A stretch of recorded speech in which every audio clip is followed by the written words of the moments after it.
Well, good evening, Giants fans out there. After a disappointing sweep to the Milwaukee Brewers, the Giants have now lost 4 in a row after winning 4 in a row. And it's what I've been saying all year. That's what 500 clubs do. I'm Dan Cochimilio, and to my right is Romo 2001, is known in the chat, or known as Eric. Eric, what's your last name again? Is it Romo or? Yep, sure is. Just Romo. Okay. Yep. All right. I didn't put our names here. Let me see if we can put ourselves in the screen. Yeah, we'll just go with that. Okay. Sure. Well, guys, it was a disappointing game, a disappointing 2 games. The Giants, Romo, came away with 7 hits, not in 1 game, 2 games. Yeah. 2 games, and they lose. And here, this is Milwaukee. Normally, the Giants hit pretty well in Milwaukee, so you would think that they would be coming away with some more offense. But that's kind of typical. They have their spurts that don't last very long, and then they come up with a pretty dismal offensive production on both of those games. Yeah, it's really unfortunate. Their hitting right now is just really down. Corpo 24 says stick a fork in him. I what did I do that last month? Stuck a fork in him. Yeah, I kind of called that last month in San Diego. But what does Robert Rothberg got to say? It seems this year, excluding a few players, everyone did not play up to their expectations. Very true, Robert. That is true. I would agree with that. That is true. They have not played up to expectations, but you look at it and it's they're a year older. Belt's 35. Crawford's 34, 35. They're getting up there. And on top of that, what is their expectations? Because I think last year they played above their expectations. So it's not, they're not really playing to what their their baseball card is. They were having career years. Right. Normally, Yaz, he kind of showed what he still has power, but he pretty much showed what he was. He's just like a 200 hitter. Lamont Wade last year had a breakout season, but he only hit against righties. They didn't do nothing against lefties. So, hey, Eric, you got your mic's a little scratchy or something. Are you using a microphone or just a phone? Yeah, I'm using a cell phone, just a cell phone mic. Just a cell phone? Are you near your Wi-Fi or? Yeah, I'm right near it. It should. I wonder why it's kind of crackling and stuff. The phone. I could try taking off the cover. That might help. Yeah, try that just to see. Something's crackling there when you talk there. So see if that'll help. But yeah, Giants, 4 games, sweep the Phillies, go into LA, hit 5 home runs, the most they've ever hit in Dodger Stadium, come away with a big first game win, and then the next 2, fall on their faces again, and then they go into Milwaukee. This team, my biggest gripe is why are they intercepted by Buffalo? Yes. Watching the Rams-Buffalo game, 11 minutes to go. Stafford just got picked from a tip ball, and Buffalo is leading 24-10. That's good for Niner fans. Wow. Yeah, that's good for the Niners. So, Sports House says, what's he say here? Dan the man, thanks for putting out a San Francisco Giants show, even though they keep losing. Yeah, you bet. We got to keep putting on the show here.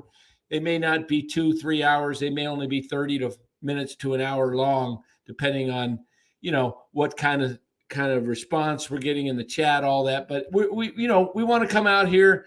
We want to give a Giants post game, give us honest analysis, I should say, of what's going on, and looking forward to 23.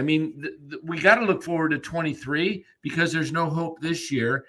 And the problem that I'm seeing is if they don't do, Eric, what we think they need to do, we're going to have another year just like this if they don't go out and sign. And that's going to be interesting. Farhan's going to have to do something that he's never done before, and that's sign a lot of free agents. Good free agents, not the reclamation type projects, but right. Yeah, not. Like Wilmer Flores, but that's not the kind of guy that's going to get it done. Turn this thing around. he's a good key player in certain situations, but not like an everyday guy. No, you need guys like Trey Turner and Aaron Judge and Josh Bell and Xander Bogaerts, Brandon Nemo, center fielder. You need guys that can go out there and play every day and that are athletic, that are fast. And can hit both sides. Right. In other words, righties and lefties. Not yes. Yeah. But it's funny because I heard on the radio that, it sums this up. Giants have only had one winning month, and that was April. Every other month's either been 500 or less than. So I kind of this is not just a slump, a bad couple of weeks, or what it is the whole season. This is how they've been playing. So hopefully it's telling to the organization that, there needs to be significant, not marginal moves, but something significant needs to happen for 2023. Yes, very, very. Robert says, Rothler says, it's obvious that this is a contrast from last year. It's imperative. We must have solid starters, improve the bullpen, and hit in the clutch. Well, exactly, Robert. You got to have solid starters. They've got 2 or 3. Rodon and Wood have been really good. Cobb's been good. I said Wood. I meant Rodon and Webb and Cobb. Junis has been pretty good. And Wood, when he's healthy, done, what you would expect out of a 4th or 5th starter. Starting pitching hasn't been the problem this year. It's been their bullpen and lack of hitting. And defense. Defense, very good defense. So this team's got to make wholesale changes if they're going to be competitive. There was a great article today in the Athletic, and let me pull it up here, because what was really good about this article, it was from every beat writers of the National League West. And so interesting. The questions were started out, there isn't much competition. Okay, let's see. What was the first question? What one word describes your team's season and why? So the Dodgers beat writer said dominant, which is pretty true. Andrew Baggerly of The Athletic for the Giants said, what was his word? Let me find it. I said it should be disappointment, and it was. Yeah. Andrew Baggerly, is disappointment not strong enough? Probably not. There's precedent for a team to win 100-plus games one season and finish no better than 500 the next. Hi there, 2012 Phillies. But that doesn't make it any easier to process all the ways that the Giants stepped back following a year in which they seemingly cracked the code. As the great Tim Flannery says, this game has 2 kinds of people, those who have been humbled and those who are about to be. It was kind of interesting. The Padres beat writer said that their one word to describe the Bills scored another touchdown. Oh, my goodness, they're routing the Rams. Wow. A bomb by Josh Allen. They're up 3 touchdowns.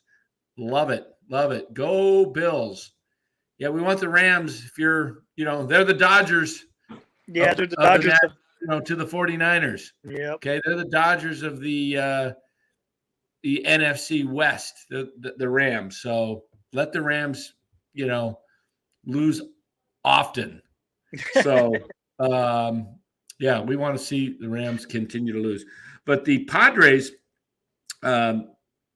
beat writer said the one word to describe them is dramatic. And it's pretty true. They've had, the dramatic trade. They've had to deal with Tatis in the offseason getting hurt and then needing surgery and then getting suspended and the trade and all this. And then, the interesting thing about the Colorado Rockies is confusing, they said. And they don't know the direction they're going. They don't know what they want to do. And so the article went on to ask other questions, and the Diamondbacks, which was pretty interesting, is underrated. Yeah, they are. Underrated. Yeah. They're an exciting team to watch. That's a scary team right now if you think about it. They could easily pass the Giants before the season's out. Oh, I expected them to. I said a month ago that the Giants will finish 4th because I see the trend. Arizona's going up. Giants are going down. It's just you see it. The Diamondbacks have excitement in their dugout. They're young. They're having fun. Giants are old and just ready for the season. And I was listening to the radio, and they said that they brought up, I think his name is Garrett Williams, their 2020 draft pick for the Brewers, and it's like they already brought up a 2020 pick. Have the Giants brought anyone? I mean, I'm trying to think. When was he drafted, in 2018? No, maybe Bart was drafted in 18. Yeah. So that was the earliest as far as calling up a prospect. I don't think we've brought anyone up from any of the 2020s, right? No. Nobody in the 2020s and nobody in the 2019 draft yet. Yeah. While several of the other teams of those teams that drafted in 19 have had guys at least double digits, 10 to 12, have already. You got your dog there? Yeah, my little. What kind of dog? It's just a Chihuahua. Come here, Jack. Oh, a Chihuahua. Yeah, he's a character. he's What's his name? Jack. Hey, Jack. Yeah. Jack. Anytime I'm sitting on the couch, he wants to jump up here and. Yeah, that's cool. So, he's a Giants are a little brother right now in the National League West. Sad. Yes. This article goes on to ask a few other questions, and it's interesting from what. Let me see if I can find those questions just so you get an idea what's happening. Let's see if I can find. You know what I'm going to do? I'm going to go in. I had texted the article to somebody that didn't have The Athletic, so it didn't come out very good. So let me see if I can pull it up from another direction. But what else we got in the chat here? Somebody said, what's more likely to happen? San Francisco catches Philadelphia, the Giants find behind Colorado. Wow. That's a toss-up. I mean, Colorado's bad. Yeah, Colorado's bad. I don't think they'll fall. I don't think the Giants will fall to fifth. But I would say if one of those were to happen, I would expect the Giants to fall behind Colorado before they caught Philadelphia. Yeah, I would say so. But I don't think either happens. By one or two runs. Did they lose? Who's that? The Phillies. I know they were playing Miami. They were talking about it on the broadcast. Let me take a look here. I'll tell you one sec here with the scores. I know it's getting to that time of the year where you want to start seeing who's in the ring, because I know Phillies they kind of been scuffling a little bit. Okay, the Phillies and the Marlins. It's 6-5. Miami scored 2 in the top of the ninth. Yep. And is it a final? That's got to be a final. It's a final. 6-5. Yeah, Phillies blew that one. They were up. Yeah, they were up going into the ninth inning, 5-4, and lost it at home. That's bad. Yeah. That's bad. So with Milwaukee winning 2, they gain a game and a half on the Phillies. Yeah. So if we take an updated look at the wild card standings, now Milwaukee is only 2.5 behind the Phillies. Ooh. and San Diego. Look, so San Diego, did they lose then too? They must have lost 2 or not played yet. Let's see. San Diego. What are we doing with the Padres? Where were they? Were they playing today? I'm not sure. I think I don't see them playing against Arizona, right? I don't think they had a game unless they play tonight. Yeah, I don't think so either. Yeah, so interesting. So 2.5 to go. So Philadelphia has a history of choking down the stretch. I mean, it's in their DNA. It seems like it sure is. And how about you got the Mets? I guess Scherzer. Now he's back on the IL, so that's going to affect. Oh, did he go back on the IL? I think so. I think he went either 10 or 15 left side It's not an oblique. I'm guessing it's an oblique, but they're not saying it's a strain. It's just tightness or something like that. Okay, it's 15 days for pitchers now, 10 for position Yeah. players. Okay. So he's probably maybe got one start in him before the maybe or maybe they rest him until the playoffs. We'll see. Yeah, they might. Yeah. Atlanta looks like they have the inside track on that division now. Yeah. Which actually is kind of interesting because I was listening to the Dodger broadcast this week against the Giants, and they were saying that facing the Mets in the divisional round versus the National League Championship would be harder for the Dodgers because in the divisional round, it's a 5-game series as opposed to a 7. So now you're dealing with Scherzer and DeGrom in 2, and you only got to win 3. Right. So that could really put, and then they got Bassett, the Mets. So if you pitch DeGrom game 1 and Scherzer game 2, you could be down 2-0 no matter. Real quick. Yeah, you could be down 0-2 real quick. Exactly. So it for Giants fans, seeing the Mets face the Dodgers in a 5-game series would be pretty nice. But how about that Dodgers series? The Dodgers, the firepower is just, and Muncy, God. Yeah. I think he's worse than Arenado and Goldschmidt as far as Giants killers, man. That guy is just. Oh, Muncy had 21 homers in his career against the Giants.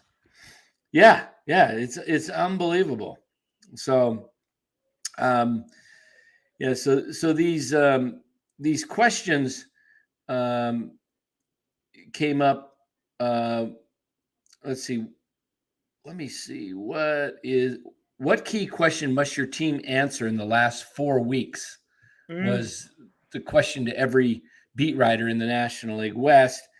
And, for the Dodgers, it was all about health, all their different pitchers that were out. Right. Can Kimbrel get his stuff back? And what do you do with Bellinger and Chris Taylor, who are just totally slumping?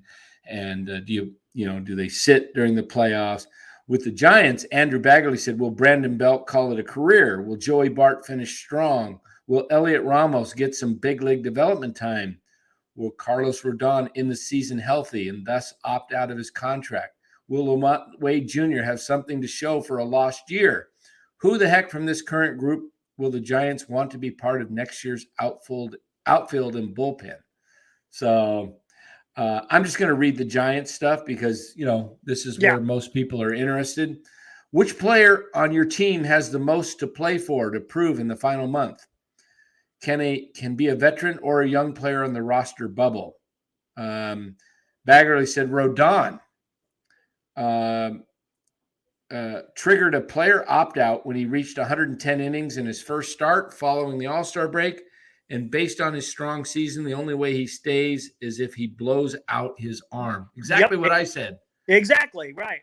And I put a tweet out a week or two ago, said, no reason to pitch Rodon anymore because it's all risk, no reward. Yes, yep.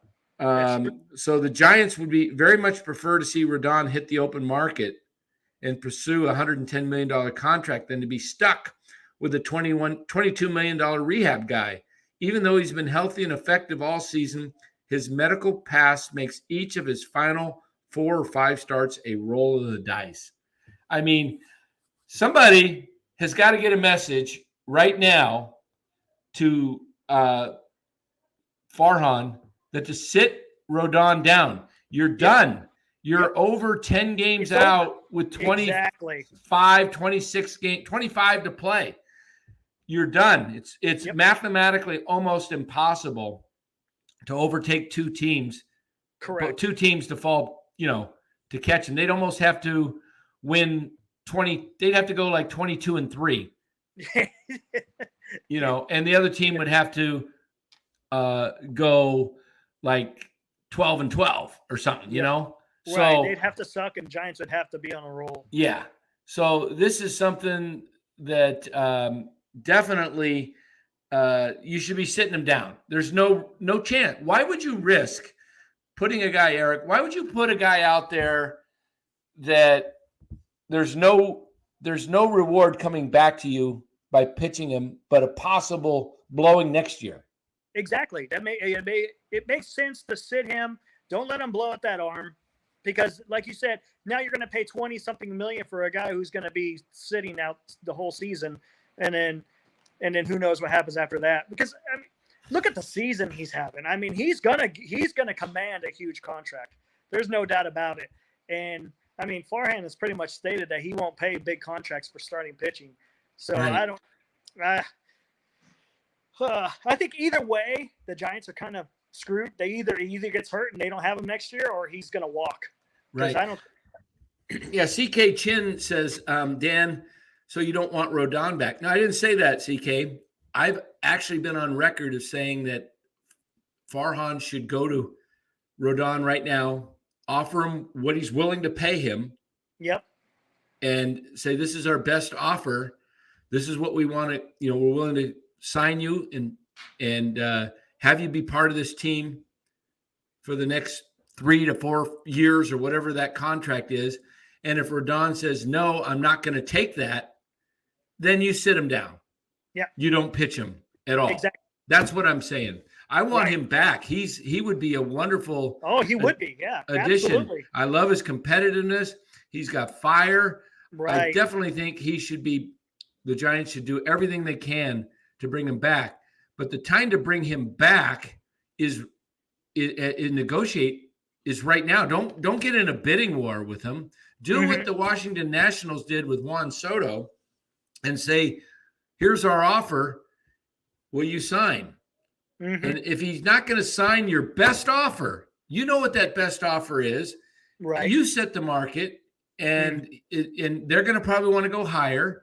So you go a little higher than what you get into negotiations right now with Rodon and his agent, which happens to be the famous the infamous, I should say, Scott Boras. Right. See if you can get a deal done. If you're going to get into the market and he's not going to want to sign, then just sit him down. Say, okay, Carlos, we want you back, but to protect our club and for next year, if for some reason you were to get hurt next year, we can't. That's $22 million we can't spend. Right. Okay.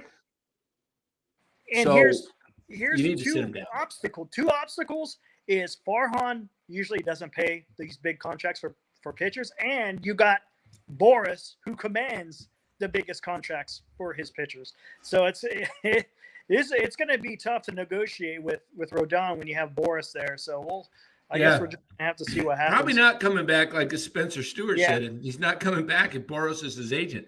Exactly. Very tough. Very tough. So, so someone else said something in the chat. Yeah, Justin Kerwin. You can't talk baseball to a nerd. That's basically Farhan, who don't know baseball. They know stats only. Yeah. There was a great line in the who said it? It was the center fielder for the Brewers that Lorenzo Cain. Yeah, Lorenzo Cain said, when they let him go earlier in the year, that it was the analytics of the organization. And I'm going to see if I can pull up his exact quote. Here it is. He said, analytics doesn't judge or measure the heart of a person or the chemistry of a team or the clubhouse. And that's exactly what Farhan has done. He's shifted guys in and out, and he's moved guys, and there's no cohesiveness at all on this roster. Guys come up, guys go down, guys get, there's no consideration that these guys have families, and they're just basically pawns. They're like chess pieces for Farhan. It's fantasy football. This is fantasy. I'm a GM. I'm running the fifth largest revenue producing organization in Major League Baseball, and I'm going to treat it like it's my personal chess game. I'm playing fantasy football with these guys' lives. Sometimes you got to move people when it's the right reason. I give him credit for the deal that he at the deadline for trading Darren Ruff, who was going to be I think a yeah. possible free agent, or maybe they had an option. Yeah, I think they signed him for 1 year, right? Yeah. I'm not exactly sure, but Ruff's getting older, and JD Right. Davis is got more potential. He's younger. He can play more positions than Ruff. You know, he can play third. He could play first. He could play left field. He could play, probably right field. And JD Davis has been a pretty good hitter, except for this year in New York. Prior to that, he was, solid OPS. So I give props and kudos to Farhan on that deal. I liked his Rodon signing. I liked his Jock signing. He's had some good signings, but he's got to focus on the top 5 of his roster, not the back 5. Exactly. Quit playing with 35 through 40. Fix 1 through 5. Let's get some aces and some studs in here. Right, absolutely. And you to touch on the analytics stuff, it's like there's no balance. It's like use the analytics to help use it as a tool. It is valuable. I mean, it's going to show you some interesting information about what, maybe the game plan a little bit, but you also got to understand the people side of the game too. And it's when you go one side or the other on both, you're setting yourself up for failure. Yeah, totally. So, really enjoying watching this Rams game. Buffalo 31-10 with 3:12 to go in the fourth quarter. So that's hang a loss on the Rams, 0-1. That's what we like to see. Now the 49ers just got to go into Chicago and play good football there and, stay ahead of the Rams. Last year they were trailing them. 49ers got off to a horrible start last year. We're like 3-5, I think, at one point. They had a bad start. Yeah, you want to get ahead of them, and then you're in the race for the division the whole year if you can, get 1-2 up on your closest rival, and stay there. Then last year the Niners got behind. They barely made it to the playoffs in the very last game of the season. Yeah. So, Farhan, Anonymous. Why don't you read that one if you can? Can you see that one? Yeah, I see. Farhan is very smart, but it's obvious now that he really does not know anything about the game of baseball. We joke, but seriously, Farhan runs the team like he is playing final or fantasy baseball. Exactly. Yeah, I mean, Anonymous has been pretty key on a lot of the issues with Farhan and how the Giants have been playing. Yeah, he says here, agreed, Romo, but there's no choice at the moment because of the screw up during the trade deadline. Yes, yeah, exactly. And that's where Farhan really dug himself into a hole with that trade deadline. It's like, what?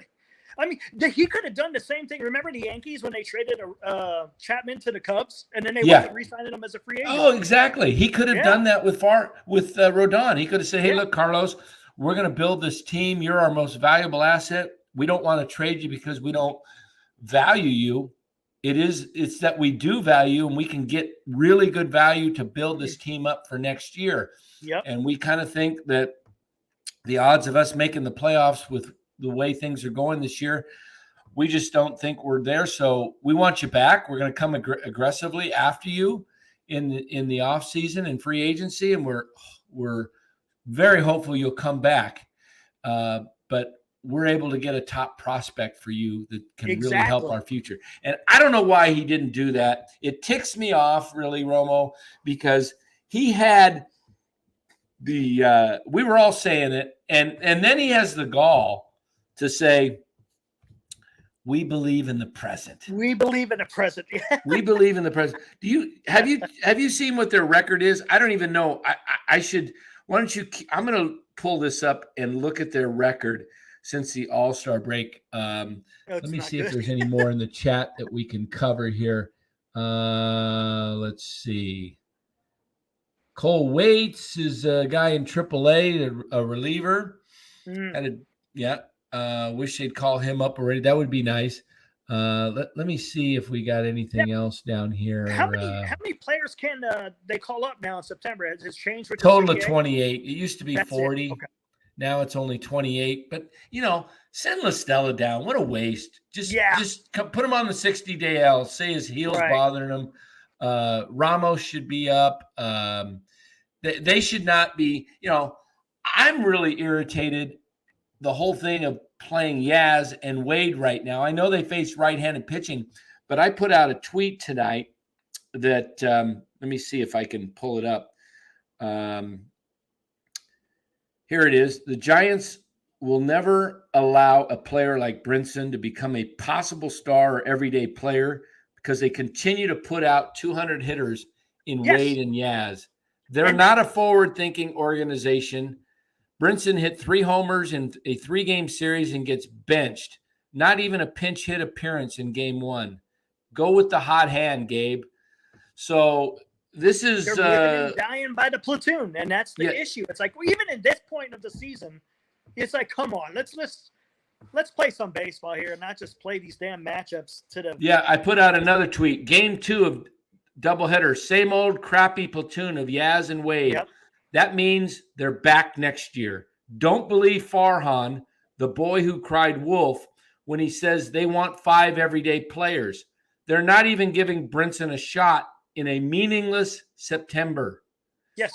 After 3 home runs. Let's see if he can hit right-handed pitching. Now's the time, because if you're going to try and restructure this roster, you got to know what Brinson can do against right-handed pitching.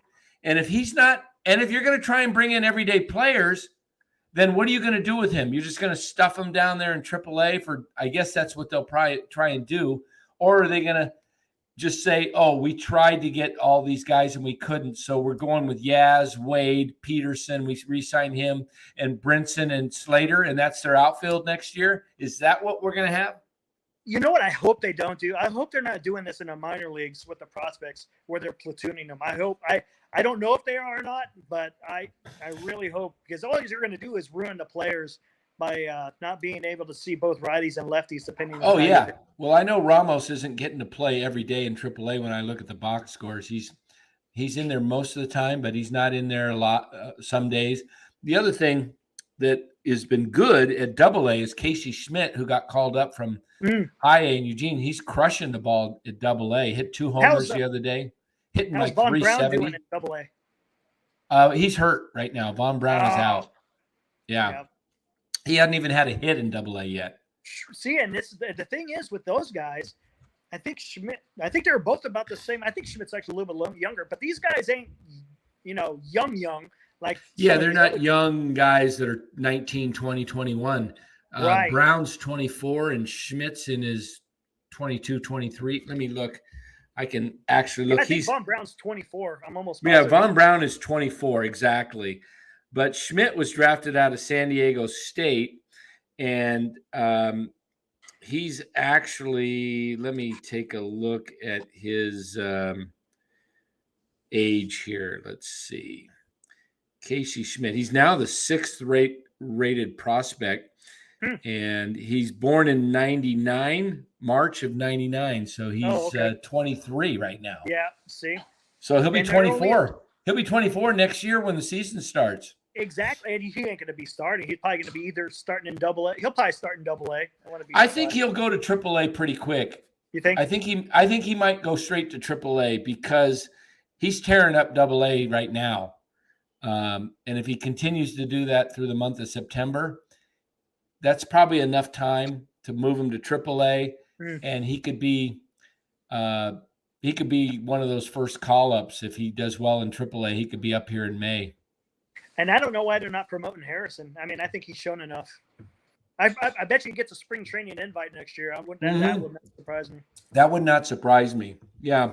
The actual guys that are showing some actual movement is probably the number 1, 2 guys are Schmidt and Harrison. Those are the guys that are showing the most movement. And then you got Von Brown, but he's hurt now.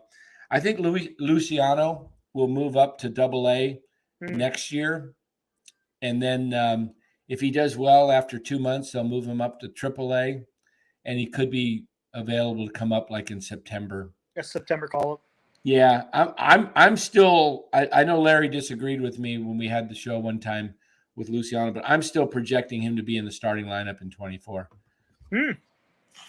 That's where, that's what I'm hoping. If he doesn't get injured, that's what I was going to say. Injury. He could blow through the system next year 2 levels. What You know, what kind of back problem did he have? Because I know he hurt his back. What I think it was muscular. I don't think it was anything nothing structural. structural. Okay, good. Yeah, I'm pretty sure. So, but Schmidt, I'm expecting Schmidt to be up next year. I don't know if he'll, be ready to start in April. I think that's asking a little too much, but it depends on what they do with him in AAA. 41 seconds to go. The Rams are done. They just lost 31-10 because they're over and down. So Buffalo will down the ball, and that'll be one play, and it'll be game over. Yes. So, Rebel 444 says Harrison needs one start and sack before the winter. Like, why not? Yeah. Yeah. Yep. I mean, see what he does. Maybe he goes up there and does he get, does he dominate or see what happens? And if I'm not mistaken, isn't Double A that's a hitter's league, isn't it? Let's see. They benched Luciano twice in the last 3 games, which is ridiculous. He's gotten hit in every game back from injury. I my guess is, Rebel, that they're benching him because they don't want to push him coming back. They want to, the fact that it's September and there's not a lot of time left in the season. I think the minor league season ends before October, so there's probably he's up at high A. I'm not sure if Eugene is in the playoff situation up there in the minors or not. Maybe somebody can look that up in the chat if Eugene is going to be in the playoffs. But in some ways, benching him is more probably precautionary than anything else. He's your number one, asset. You got to treat it. Who do you think's going to be the starting third baseman and first baseman next year? That's a good one, Eric. I would say, if it were up to me, I would have Josh Bell in free agency be the first baseman. And third base, I don't think Longoria will be back. It could be J.D. Davis. I would like to see them go out and just really remake the whole infield. I'd like to see them sign Trey Turner, put him at second base for 1 year, promise him 40 to 50 games at shortstop, and tell him that after next year the shortstop position's his for the rest of his contract. But Crawford's going to have to sit some games against tough lefties. Yeah. So why not just play Trey at short during 40 to 50 of those games, pace Crawford more, let him not wear himself out at age 35 or whatever he'll be next year, and put Estrada at second base and against lefties, and Trey Turner at short, or Correa, interchangeable. But Correa wants to play shortstop and is not as willing to play other positions. I'd also try and work Brandon at third base. He's got a quick glove. I don't know. He's got quick hands. Could he handle the hot corner for some games to allow Trey to play short, some of those games as well? I want Trey Turner on that team because Trey Turner is a catalyst. Guy's got 91 RBIs already with the Dodgers, And his speed is unbelievable. Now, Aaron Judge, get Aaron Judge, damn it, says DFA Crawford. That's not going to happen. You don't DFA a guy like Brandon Crawford. I don't care what he's doing. That guy is a forever Giant. He's from the Bay Area. Right. He is the face of the Giants right now that Buster Posey's gone. Brandon Crawford has earned, to retire a Giant, or if he wants to move on and continue playing. But you don't DFA Brandon Crawford. No way. No way. Do you think Farhan will trade in the offseason? He'll probably. You think it's a combination of trades and free agent signings? He's got some potential to trade, possibly. When you got guys that start hitting in the minors, they've got this kid He's moved all the way up to number 4 on their prospect list, Grant McCray, down at San Jose. I think he just moved up. I think he moved up to Eugene, didn't he? I think last week he moved up to Eugene. Yeah, he did. He did. Yeah, he's up at Eugene. So he went from San Jose to Eugene, and maybe somebody in the chat could tell us how he's doing in Eugene, how many at bats he's had up there and hits. I know Cali Hats. He's usually pretty on the spot with the minor league guys. Yeah. So let's see what else we got here. Now Eddie K says Crawford, Belt have to go. No way. I think he means in hell. You can bring them back. They've already been on borrowed time. Yeah. Well, yeah. Crawford, he signed a 2-year deal last year after having a career year, and he's at $16 million. You're not going to DFA him. If he wants to be traded because he wants to finish on a contender, maybe you see how he does the first half. And if he wants to, to be traded at the deadline to go to a contender, you honor that.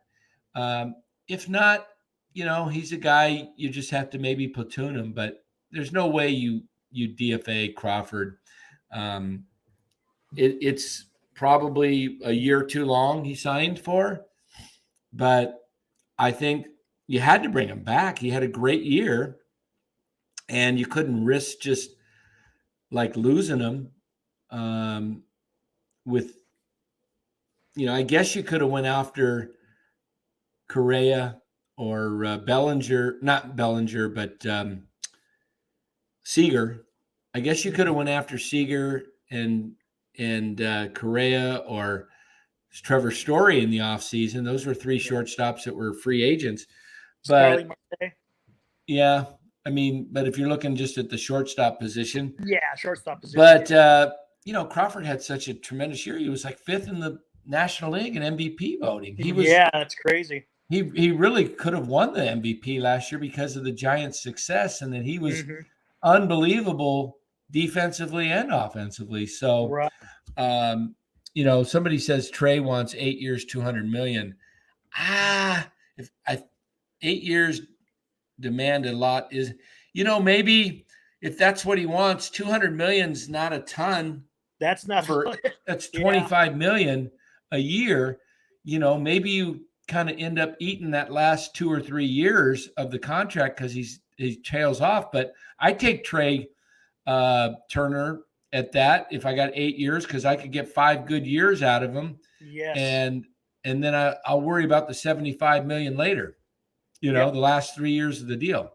And if I'm he's not prone to injury either. I don't remember him really ever hitting a. No, and his body type he's right. He's built to last more. He's small and fast. Right. It's not like football where you're going to get beaten down. Here's kind of like the elephant in the room. How many of these free agents would want to come play for the San Francisco Giants in the state that they're in, as far as, manager, Farhan, that type of situation? Yeah. Geez, I don't know. Somebody said he's asking for $300 million, or is worth $300 million simply for his worth. I thought he said, I don't know. You got to look at Corey Seager's contract. He signed for 10 years last year, but Corey was also 26 years old. Trey, I believe, is 30 or going to be 30, 31, something like that. Right, he's older. Yeah, you can't give a guy 10 years at that, and 8 years is a lot. But if it's 8 and 200, I'm game on that. That's $25 million a year. That still allows you to. The Giants are going to have a payroll going into 2023 committed under $100 million next year. Right. I think it's going to be down to like 70 or 80 million. I'm not exactly sure where it's at, but yeah, the Giants going to be able to afford to spend.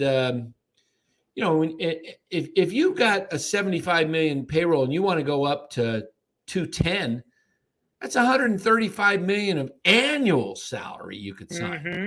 So, that's 25 here, 30 here, 20 here, 35. You can get 4 or 5 guys. Absolutely. Exactly. And you can really build this up. I mean, let's say you went for Rodon. What did Kevin Gosman sign for? Do you remember? Oh, what He was signed it? 5 years for 5 years? was it 5 years, 100 or 110? 120? Was it 120? It might have been 120. Let me look up his contract real quick. I got to just pull it up here. I'll find out what Gos signed for. But yeah, that's what I'm wondering. It's like how many people are going to come here and want to play for Kapler and Farhan, just the way they game strategize. It's pretty awful. Okay, Gosman signed. He's 31 and he signed 5 years, 110 million, 22 a year. Okay. So if he signed for 5 years at 22 million, I mean, you're right there with Rodon. Mm-hmm. Imagine if you would have signed Gosman and Rodon this year. That 20 million that the Giants ate, that kept because they only spent 47% of payroll, and the Dodgers spent 52% of their revenue on team player salaries. That amounted to the revenue the Giants took in was about 20 million. Imagine if that went to Gosman and you had a starting rotation of Gosman, Webb, and Rodon in 1, 2, 3. That would have been fantastic. That would have been unbelievable. That would have, Giant. And then if you went out and signed some other guys, and the thing is, Eric, when you sign guys to those contracts and the team's having crappy years, you can get prospects back for those guys at the trade deadline. Right. You're not stuck with that contract. Look what Juan Soto brought because he still has 2 more years after this year under contract. Right. So Farhan's just got this thing all backwards with these, the Padlos and the Fairchilds and the Papirskis and the Steele Walkers and the Dixon Machados. And I mean, he signs guys left and right. He's got Shelby Miller down there at AAA. He's not on the 40-man roster. Could be a decent pitcher, but they just play with this back end. It's like, oh, let me see how many guys I can put on this roster. I mean, I understand building depth. That's important. You got to build depth in your minor leagues, but they have no depth. Look at what they had tonight and Tuesday with pitching. They had nobody to bring up but Sean Jelly to start. Yep. No starters. No starters on the 40-man roster in AAA, but Sean Jelly. That's it. Yep. So what kind of roster construction is he doing when you don't have one pitcher that could, you had two bullpen games in your last 3 games. Yeah.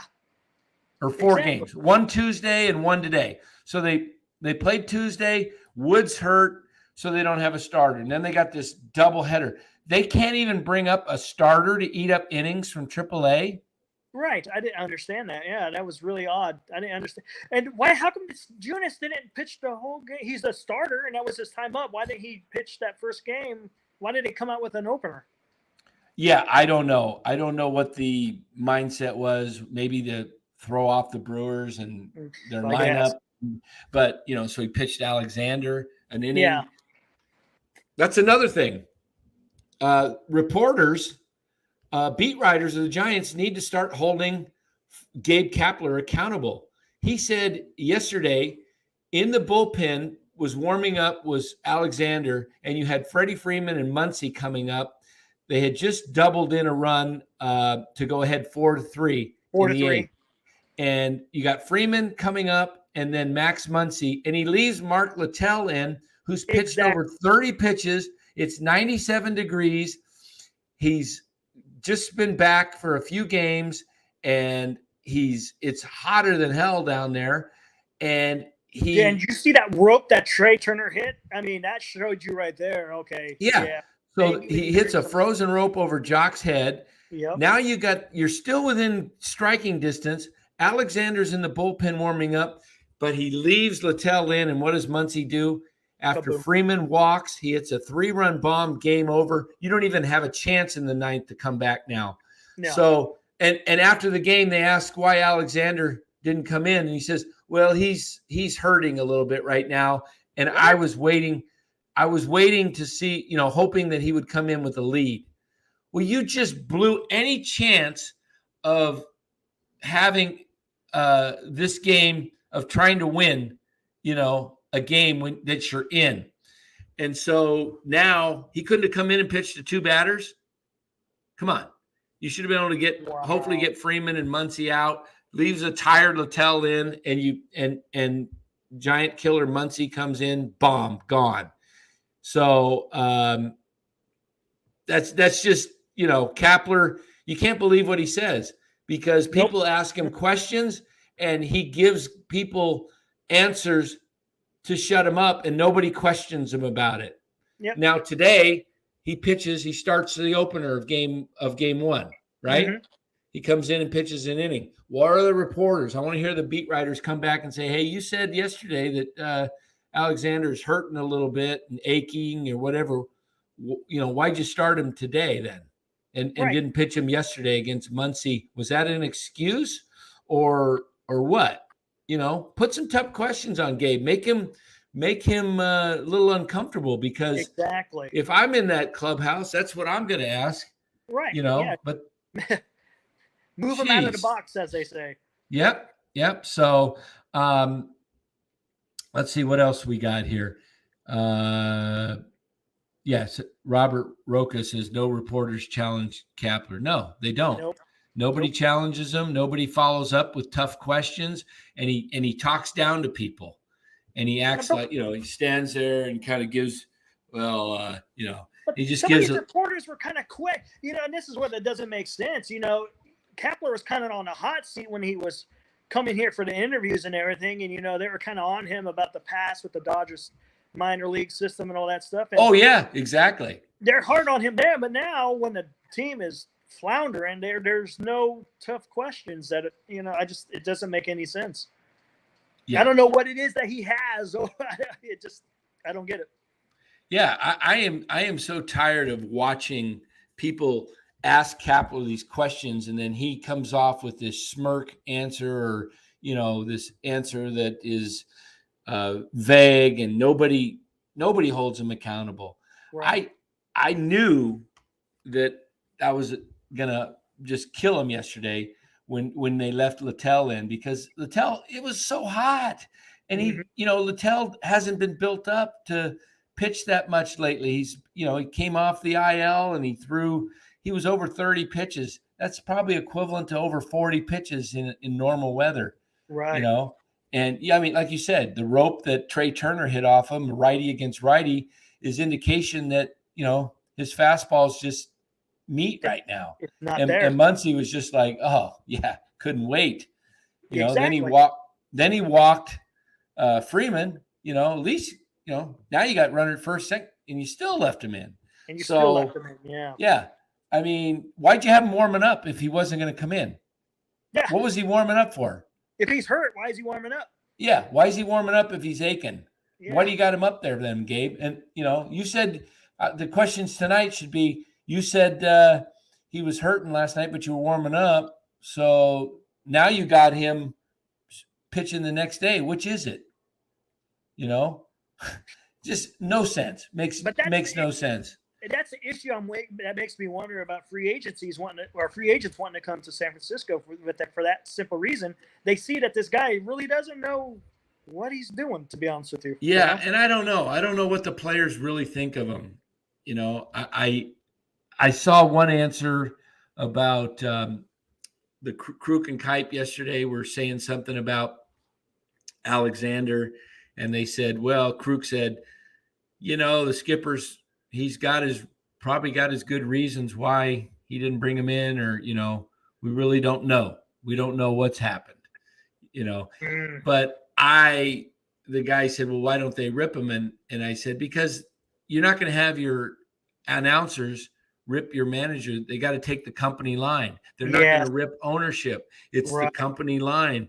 These guys, but I can just about guarantee if you got these guys off air and were totally honest, and they knew they could be honest without going anywhere, they'd say Kapler's a mess. He's driving us crazy. His decisions just make absolutely no sense sometimes. So, I mean, managing's tough. You look at guys, people says, get Aaron Judge. Damn it, says, I miss Bruce Yeah, Bochy. absolutely. Oh, yeah. Man. And Boch had some rough years. I mean, the Giants had zero talent in 17 and 18 and 19. Those were rebuilding years. And he still knew how to manage, though. Yes, he knew how to manage, and he kept them, even though they were under 500. He knew how to manage, and the players respected him, and they played hard for him. Right. So you're not always going to win, but when you got this type of club that is made up of, some veterans that they had early in the year, and they're having good years, and it's you just know that these guys are they've had it. I mean, you can see it, and there's just no joy it seems like in the dugout. But I don't think they'll get rid of him, unfortunately. I think, but I'll tell you what, I think the pressure really gets on Farhan this offseason. Here's why. He's going into the last year of his contract. Okay, this is it. So if he pulls this crap of no good signings, no free agents, and says we tried, and the Giants fail again next year in 23, oh, he's gone. He's got to be gone. They got to start all over. And I wouldn't even wait if they're having a rough season. I'd fire their butts in May. Yep, in the middle of the season. Yep. In the middle of the season, if it's mid-May and they're stinking up the joint and they're pulling these yahoos off the street, it seems like, it's like rent a player, I mean, rent to own guys, that rent to own store, your appliances or whatever. That's what some of these guys, hey, let's rent this guy out for a week and see if he makes it. Hey, maybe we'll buy off on him. This is what the fan base can handle much more of that, to be honest with you. I see the pressure coming. You know what? Let me go back to that article in the Athletic, because there was a couple things that Andrew Baggerly said that I really liked, and it's pretty much stuff that we have said on this show over and over again. It was a pretty long article, so let me see if I can find the questions. I mentioned that the last 4 weeks. Okay. Let's see. There's no break in the paragraphs when you copy and paste it, so I can't find the original. Okay, which player on your team has the most to play for in the final month? Did I already answer that? Yeah, Rodon. Yeah. Okay. Rodon. Yeah. Okay, so the next one, let's see. Who is the one player on your team opposing fans should know about but probably don't? And Bags said, in a tough year for the Giants farm system, Camilo Duvall might be their best development story. The only reason it isn't viewed that way is that he developed his lethal 99-mile-per-hour two-seamer in the major leagues. Duvall already threw triple digits with a plus slider. The addition of a third pitch should make him one of the game's best late-inning relievers for the better part of this decade. Now he just needs a signature entrance song and more leads to protect. Yeah, Duvall could be a really if he could develop a third pitch. Yeah. And they're both fastballs, but he's got the four seam and the two seam, which have different. Oh yeah, I love that. I love that two seam pitch he's thrown because it's got a lot of movement. Yeah. Here's I think this might be the last question in the article, and it was, what's your team's outlook for next season? Here's Baggerly. You tell me, with an exclamation point. The Giants might have set a franchise record for victories in 21, but that accomplishment amounted to a very intricate, very beautiful sand painting. Now 4 years. This is what I love, because this is what Larry and I and Ryan have been saying on the show for the last few months and now it's starting to get more mainstream with other media guys. And this is what I want to hear. Now 4 years into President Farhan Zaidi's 5-year contract, they've made little measurable progress building up the kind of talent factory that could allow them to compete with the Dodgers year in and year out. They have a lot of money to spend, and they've been waiting for the right time to make a huge splash in free agency. That splash was supposed to augment a team on the rise. Instead, they'll probably have to make that splash for marketing reasons. They can't ask their fans to sign up for another starless slog of a summer. Good for Bags, man. I'm glad somebody's saying it, because he's saying it. He's saying what we're all saying here on the chat every day. You know, it's got to change, because this is ugly. I got a notice today, an email from my Giants ticket liaison, and if I renew by, let's see, they want me to renew. Hold on, early renewal. I got so many emails in a day, I can't find them all. It's just ridiculous how many emails come in. But it was something along the lines of, let me see if I can find it here. Something along the lines, Romo, of you get a free jersey, Giants jersey, if you renew with your name on the back. So see if I can find it here, because it was like, okay, so that's my incentive to renew, and you want me to renew by September like 16th or something, which is what? Today's the 8th? The 8th. Yeah, so there's, they're asking me to commit before they commit to spending money. Right. So, okay, here it is. We hope to see you back at Oracle Park next season in your new personalized jersey. Time is running out, so renew today with 30% down to take advantage of this complimentary jersey offer. We look forward to serving you next season and beyond.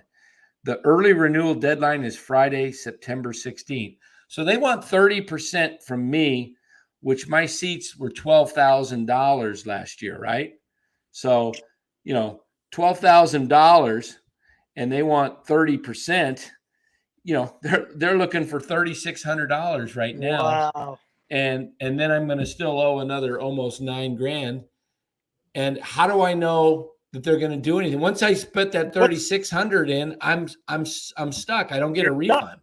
Exactly. And where's their commitment to exactly? Where's their commitment to spending money and going after stars? Mm-hmm. So there's no way, as Larry said the other night, you'd be a fool to renew your season tickets right now. So yeah. Dan says you can get anonymous says you can get a jersey on eBay for $50.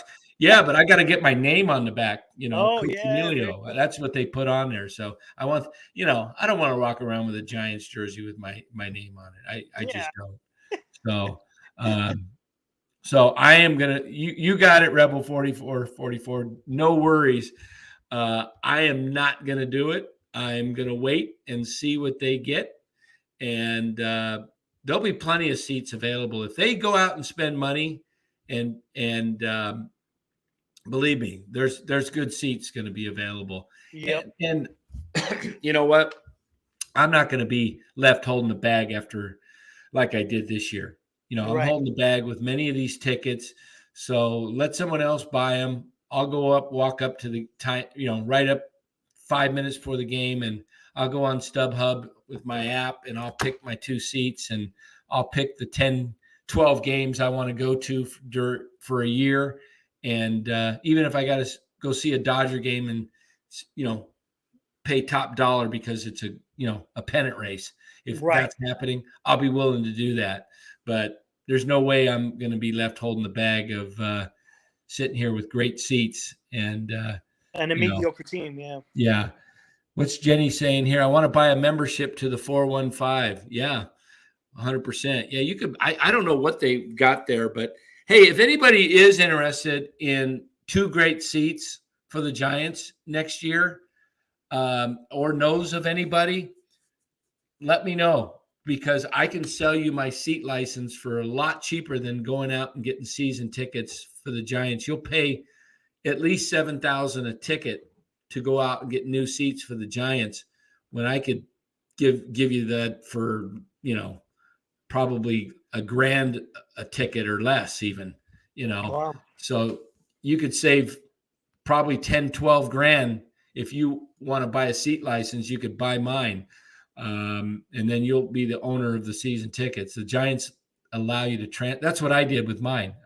I didn't pay full price for my seat license. So, but you can get them from other season ticket holders if you do it through their site. So anybody who wants to do that, hook me up on a direct message.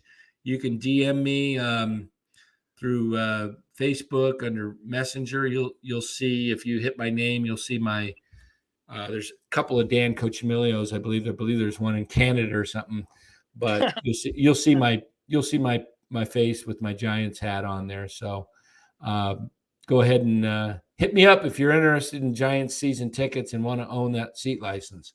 So somebody says, I'll buy your season tickets if you wear a Dodgers uniform. Yeah, if you put the money up, I'll do it. You go ahead and Aaron Judge, damn it, you get Aaron Judge. You put the money up, I'll put the Dodger jersey on. How's that? What's Nick J says, Dan, will you take completes in lieu of money for those? Yeah. Man, I think a completes is more enjoyable right now than watching a damn Giants game. Yeah, Rebel 444 says he's surprised I haven't whipped out a snack yet. That's because I'm controlling the chat and I don't have Larry and Rye here to do because Romo's at my mercy of controlling the chat room, right? You don't have any access to it, so No. I gotta do the chat, so I don't have time to grab a snack. Although I do have some. These are darn good. I brought these before. These macadamia nuts, they've got at Costco, milk chocolate salted caramel clusters. They are to die for. I'm telling you, these things you could get pretty addicted on these things. And so I'll let you read this comment, Eric. Go ahead. You bet. It says Giants look like shit. Completes must produce shittier shit. Oh, that's great. So, oh my gosh, shittier shit. Brian says he's put on weight watching me eat. That's yeah. Actually, I've been doing pretty good the last couple of days. I've had some salads. I've been eating these things in moderation. I only have maybe 1 or 2 at the most a day. I try and just gives me a little sugar craving, but it's enough. If I eat too many, forget it. So yeah. So what do we got? Rod Dunham says the bullpen was Bochy's forte. Kapler needs to figure this out ASAP. The world championship seasons of 10, 12, and 14 were won by the strength of our pen. They need to rebuild the pen. Absolutely. That was an incredible pen. They had the big 4, and then they had even Petit, who was not part of the big 4, but he was the long man. And but that 4-man of you had Oddfeld, Javi, and Romo. Casilla and Romo. Yeah. Wilson. Yeah. Oh, yeah. Wilson before that. Yeah. So they had a dominant bullpen. Bochy knew how to use it. And, he was masterful. Last year the bullpen was exceptional. They did great. And then they started off April pretty good. And then they just fell apart. Robert Rothberg, Dan, renew those tickets. This way you can buy postseason tickets prior to the public. Robert, when should I buy those postseason tickets? In 27 or 28? Yeah, postseason. Yeah. That's not. I mean, if they don't make any changes, Robert, they're not going to see the postseason for a while. That's the biggest problem. This is a huge issue. And you should, the problem is, Robert, if they finish fifth or sixth in the wild card, you don't get any home games. If you finish fourth, fifth, or sixth, wait, fourth, you do. You get you play 5. It's 3 plays 6 and 4 plays 5 under the current format. And the way it works is the third best seed, which will be the St. Louis Cardinals. It's going to be the Dodgers 1 or the Braves or Mets 2. They each get a bye. And then the wild card, who's ever 4, it's going to be the Mets or the Braves, whoever doesn't win the division, will play 5, which is going to be, right now, it would be, I think Philadelphia and San Diego are tied. So let's say, so 4 plays 5, 4 gets 3. It's a 3-game series, and the highest seed gets all home games the first round. They're all 3 games. If it's a 3-game series and goes, they're all at the highest seeds park. So no travel days because they got an extra round, or not an extra round, but they're playing extra games. Remember, it was a wild card game, 1 game, and then it went right into the division series.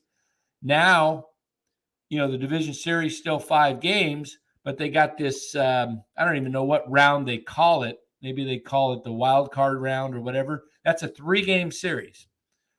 So the Giants are not going to be hosting any playoffs unless they get the top wild card, because they're not going to beat out the Dodgers next year or the Padres most likely, because next year Padres bring back Fernando Tatis in mid-May after he sits out, early May, because he's only going to miss the first 30 games next year. I think 30 or 34, something like that. So he'll be back in early part of May.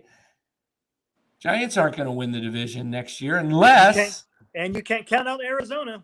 Right. Oh, Arizona's going to get better. Yeah. So to buy those tickets for the playoffs, that's, the only way the Giants compete for the division next year is, here's how they compete. They re-sign Rodon, Webb, Cobb, got Wood and DeSclafani, get another starter, have 2 more starters, re-sign Junis as a backup starter and maybe another starter. So when starters go down, you're not killing yourself. Sign Aaron Judge in free agency, sign Trey Turner, sign Josh Bell, sign Brandon Nemo, sign maybe Adam Frazier. You got to get 4 or 5 guys in free agency, and 2 of them got to be stars. And when I say stars, I mean Aaron Judge, Trey Turner are stars. Carlos Correa is a star. Rafael Devers maybe could be had in a trade at third base. That would be a great third baseman to get for the Giants. Left-hander. But I think the Giants are going to use Casey Schmidt as their third baseman of the future. So, but I would go out and make moves. And hey, if you want to offer Casey Schmidt and maybe another prospect, maybe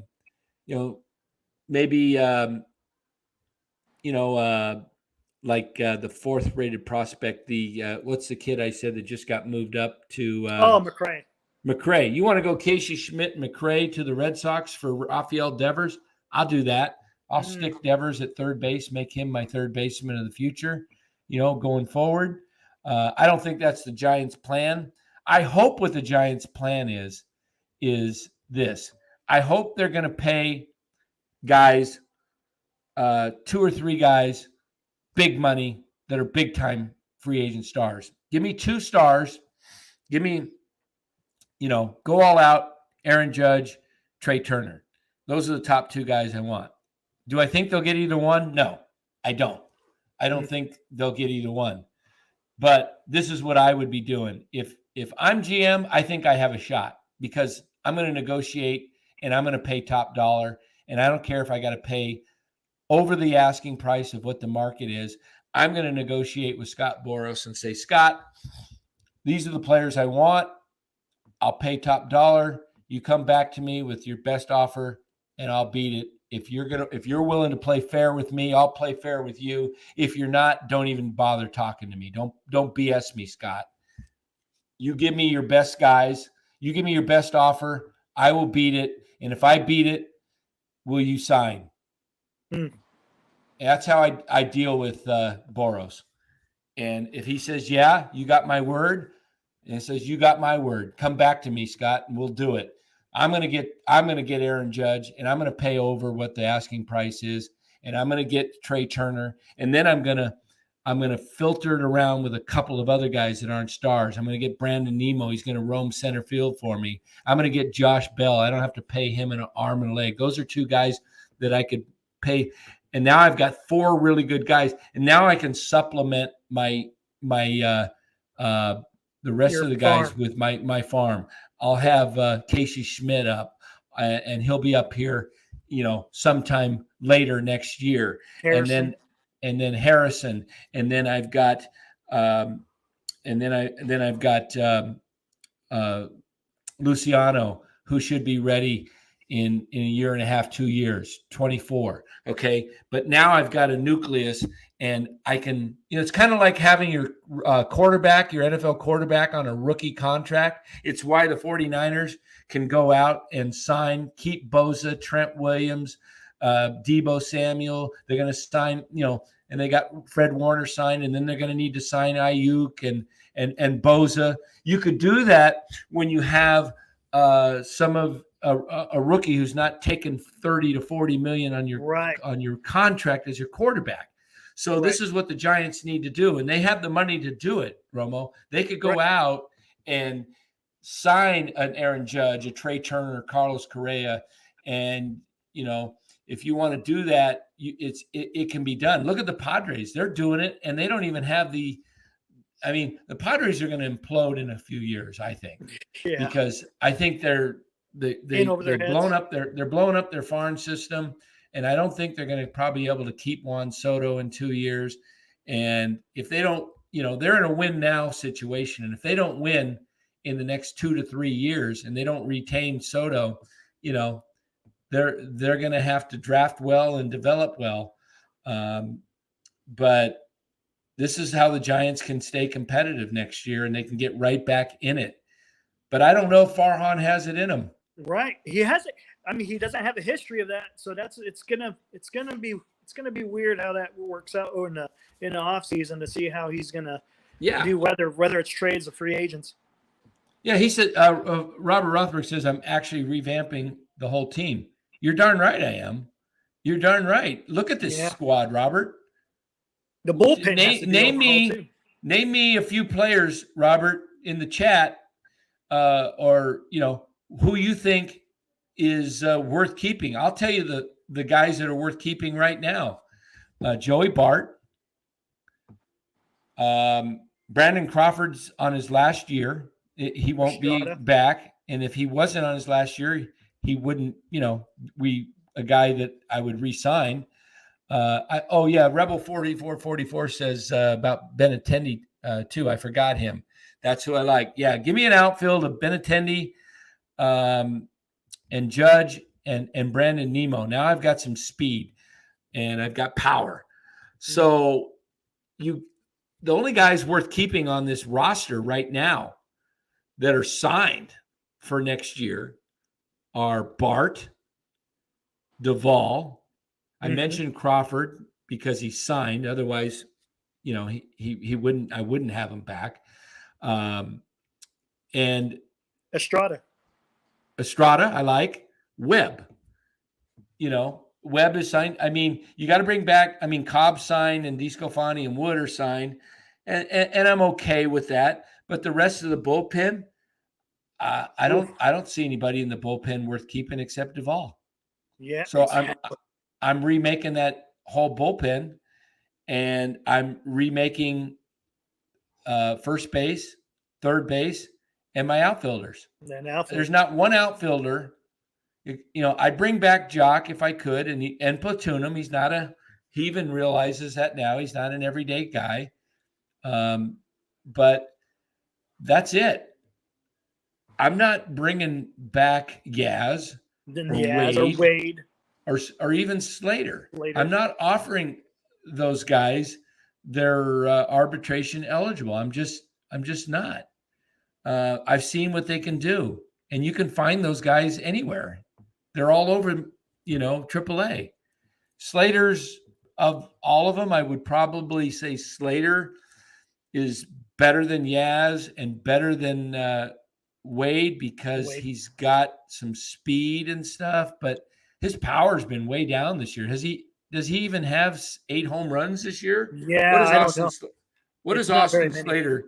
Let me look. I don't even know stat wise. Somebody can look that up. You don't want to have Longoria to come back. Belt's probably done. Oh, Belt's done. If you're going to bring Belt back, it's strictly on a $2-3 million deal as a guy that can DH for you against right-handed pitching and I mean, if he can even recover from this, who knows what kind of surgery he's having? Yeah, I'm not paying Belt nothing. It's too bad. For his career, he didn't get a 2-3 year deal with somebody. But I don't know what Flores or what what's his name has done because I don't have the stat. You know what I can do? I can just pull up his stats this way. I'll just go to Flores. He's a good bench player. That's not so bad.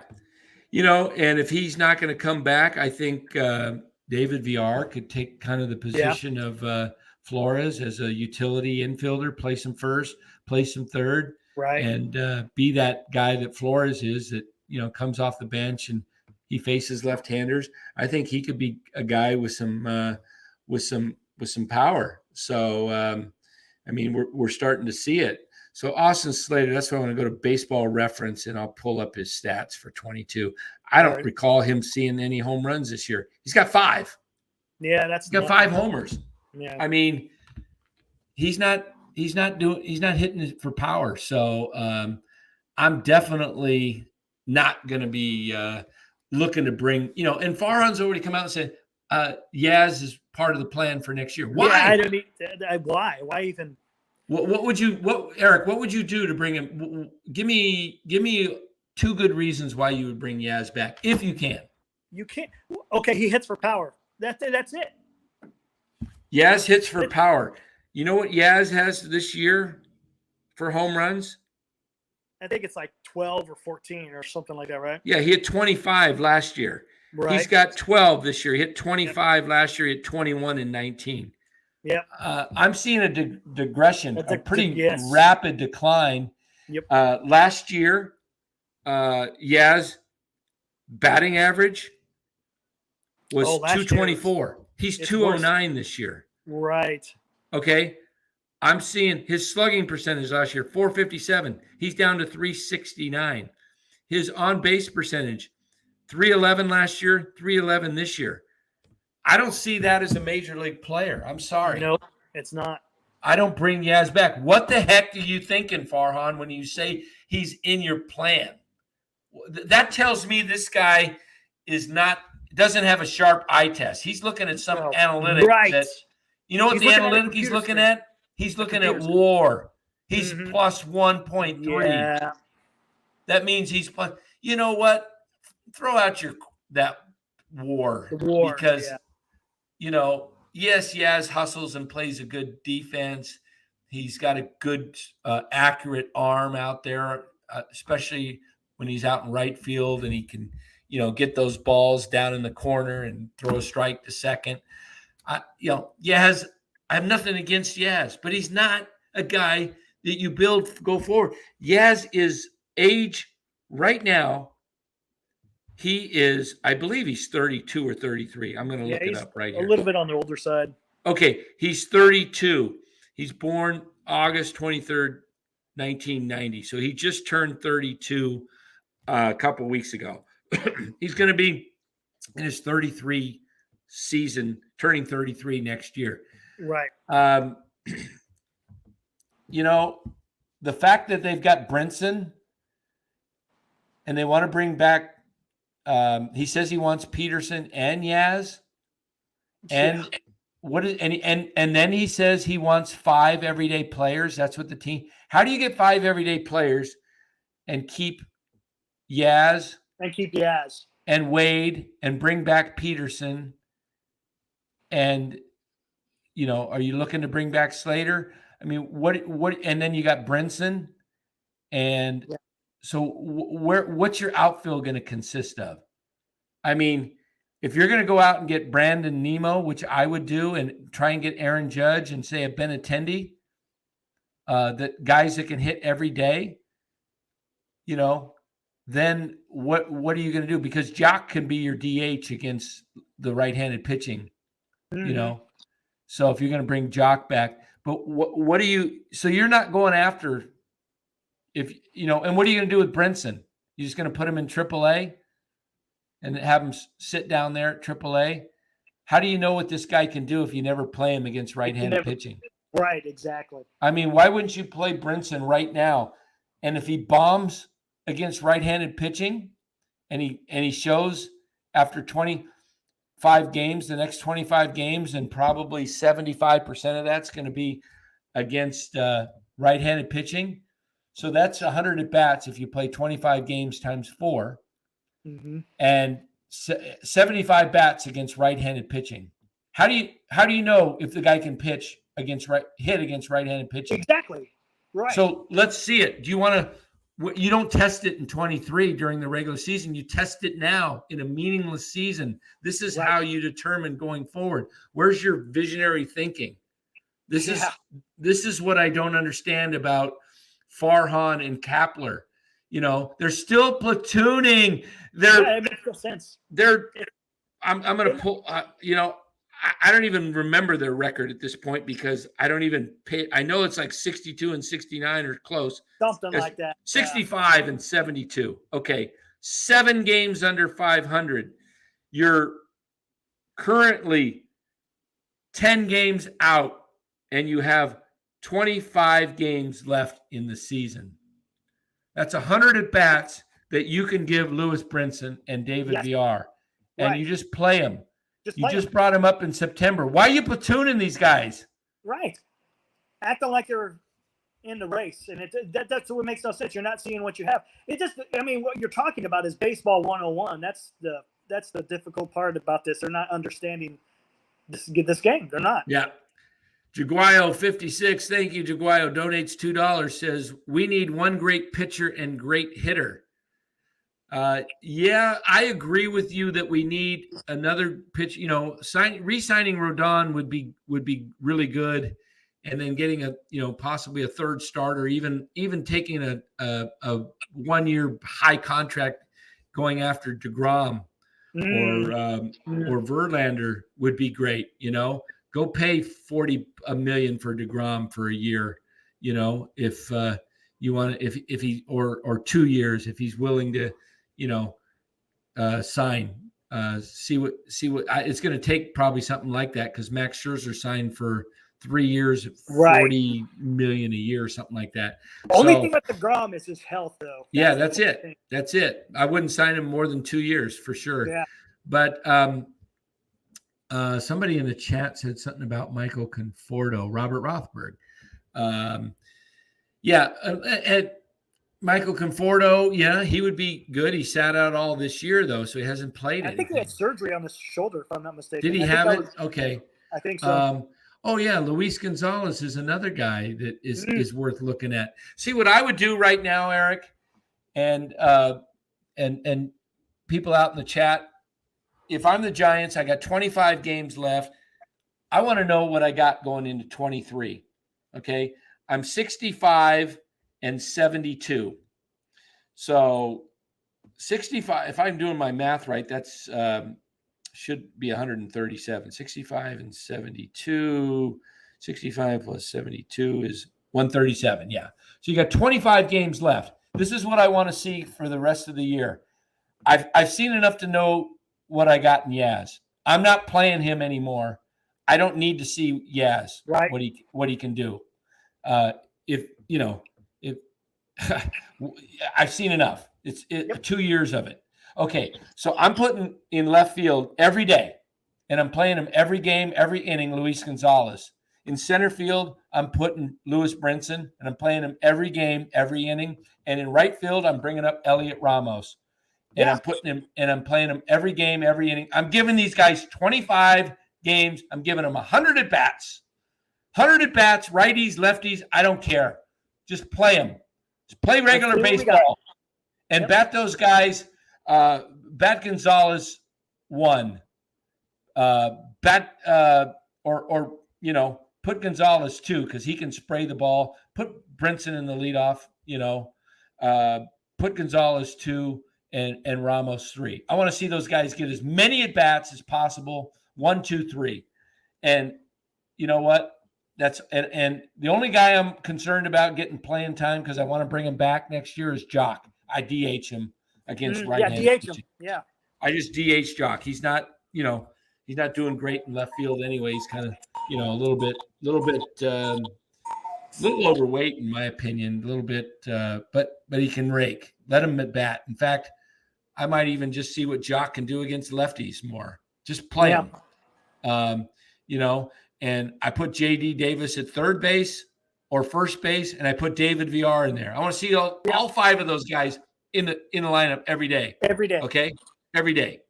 Who else do I want to see in the lineup every day? Joey Bart. Bart. I'm building this team. I'm going forward, and I'm going to see what my young guys got. Joey Bart behind the plate every day, except for maybe give him a break against a day game after a night game. Mm-hmm. And even then he can handle it. But you're 25 games. So Bart catching. We know VR can play third base. So get him used to playing first base. Right. Second base, Estrada. Shortstop, you got Crawford. Third base, J.D. Davis. I already mentioned the outfield. That's it. I don't want to see anybody else. Do they have anybody else worth watching that we haven't seen? No. No? I mean, let me look at this lineup. I don't need to see Bryce Johnson. I don't think he's an everyday player. No. He looks like a fine defensive guy. Maybe a Bryce Johnson you have on your team if you're loaded with other stars but you don't need a Bryce Johnson when you have no stars.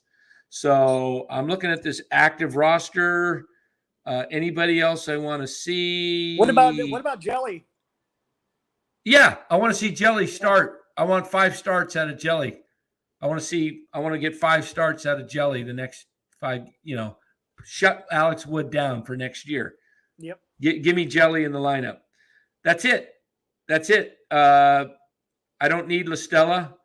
I don't need Lamont Wade Jr., Austin Wynns, Mike Yastrzemski. That's it. I want to see what those guys can do.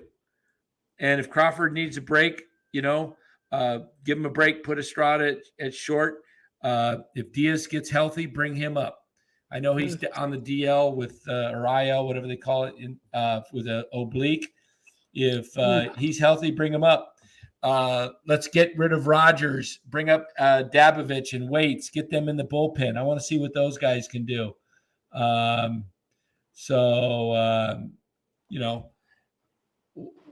What else? Let's see. We got Val Ramos as Dan. Even that lineup seems like yes. Hey, just to see what I don't really care what the lineup looks like. I just want to see what these guys can do. Yeah. Robert says I concur with everything you're stating. Yeah, absolutely. Why would you guys continue to? My question is, any reporters out there that have access to Kapler and Farhan, ask these guys, why are you playing Yaz, Wade, and LaStella or anybody else? Why aren't you playing Gonzalez and Brinson? And where's Ramos? We want to see him every day. And Villar every day. And JD Davis, every day, let's just see what you got going forward. Why are you playing Yaz and Wade? Why? I don't get it. It just makes zero sense to me. Makes no sense. Makes absolutely no sense. And Rodon, shut him down so you're not stuck. He's got 5 starts. He's pitched more innings than he's ever probably pitched in years, and he has a history of arm trouble, of shoulder problems, if that guy blows his arm out in the next 5 starts, you're stuck with him. And what did you gain? What did you gain? You're going to lose him to free agency anyway. Yep. You're going to get stuck with Carlos Rodon, and you're going to ruin 2023. If that happens, Farhan should be – Larry Barry, you should fire Farhan right now if he hurts his arm, because there's no reason to be pitching Carlos Rodon. And Logan Webb, I am watching Logan Webb a little closer, and I don't push him. He's already pitched more innings than he's ever pitched. Now you're in meaningless baseball. What did you do last year with Tyler Rogers? He had the most appearances of anybody in baseball, and you wore him out. Look at him this year. Dominic Leone, same thing. Those guys pitched a lot. So you're going to do the same thing to Webb next year. If Logan Webb continues to pitch 7 innings a game and he puts another 35, 40 innings on his arm, he's going to be close to 200 innings, and you may burn his arm out at his young age for 2023. You don't need to keep pushing these guys. It's just, this you're seeing what's happened with guys like Max Scherzer. He got pushed too much last year. He wasn't available in the playoffs. Now it's carrying over to this year. This is the 2nd or 3rd time he's out on the IL with his side. With the side, exactly. Yeah. And he's older too. I mean, that's exactly. Don't burn Webb's arm out. They're not made like they were years ago when you had Juan Marichal, Bob Gibson, Sandy Koufax, guys that pitched 300 innings. They're not made like that, because I don't know what it is, what they do with these guys' arms. If it's they're doing so much with the weights that it makes their tendons so much tighter that they blow them out. I don't know. Jaguayo 56, another $2 donation, says Giants have to play the young guys.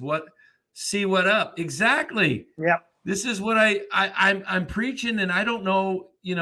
I feel like I may be hopefully preaching to the choir in this chat, but I'm trying to get beyond this chat off the Kruk show and get out to the mainstream writers on the Baggerleys, the Alex Pavliches, and the people that cover the Giants daily and have access to Gabe and Farhan. Ask them these tough questions. What are you doing with Rodon? Why?